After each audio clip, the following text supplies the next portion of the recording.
ओहो, एउटा भिडियो मात्र हेर्छु है, त्यसपछि पढ्छु। अरे, अर्को भिडियो पनि रमाइलो रहेछ, यो पनि हेरौँ अनि त्यो पनि। ला, 2 घण्टा बितिसकेछ, मैले त होमवर्क पनि गरेको छैन। भोलि परीक्षा पनि छ, परीक्षामा फेल भयो भने त म त मर्छु। त्यो मोबाइल पनि त छोड्न सक्दिन नि, मेरो मुटु जस्तै भएको छ। उठ्ने बित्तिकै मोबाइल, टोइलेट जाँदा नि मोबाइल, सुत्नु अघि नि मोबाइल, पढ्दाखेरि पनि मोबाइल, हरेक पल पलमा मोबाइल। मैले मोबाइल चलाइरहेको छु कि मोबाइलले मलाई चलाइरहेको छ, म त बुझ्नै सक्दिन। बस, अब म केही निर्णय गर्छु।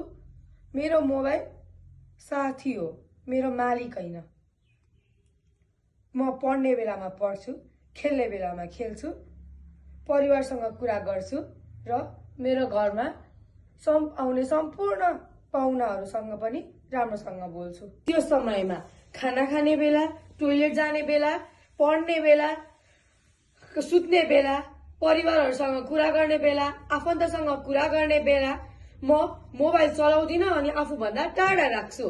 हामीले प्रविधिको प्रयोग गर्नुपर्छ, तर प्रविधिको दास बन्नु हुँदैन। मोबाइल आफ्नो जीवनको एउटा हिस्सा बनाऊ, सम्पूर्ण जीवनको होइन। समय हाम्रो सबैभन्दा मूल्यवान सम्पत्ति हो। आफूलाई स्क्रिनमा होइन, जीवनमा लगानी गरौँ। प्रविधिको सदुपयोग गरौँ, दुरुपयोग नगरौँ। नमस्कार, म अरुणिमा माध्यमिक विद्यालयबाट कक्षा 8 मा अध्ययनरत छात्रा कृषा गजुरेल। धन्यवाद।